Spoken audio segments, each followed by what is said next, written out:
নমস্কার।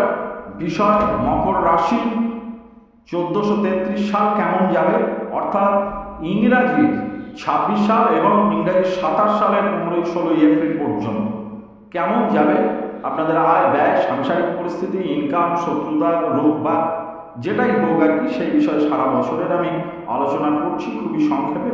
এখানে একটা কথা বলে রেখে দিই, আপনাদের বাড়ির অনেক বাচ্চারা আছেন যারা মাধ্যমিক উচ্চ মাধ্যমিক পরীক্ষা দিয়েছেন, রেজাল্ট বেরোবে, কোন দিকে ভর্তি হলে ভালো হবে, কি হবে না হবে, নিঃসন্দেহে পরামর্শ পেতে পারেন।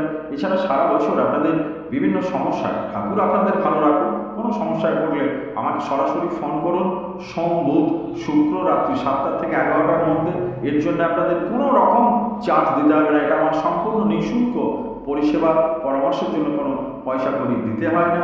এইবার আসি আপনাদের যে মূল বিষয়, মকর রাশি।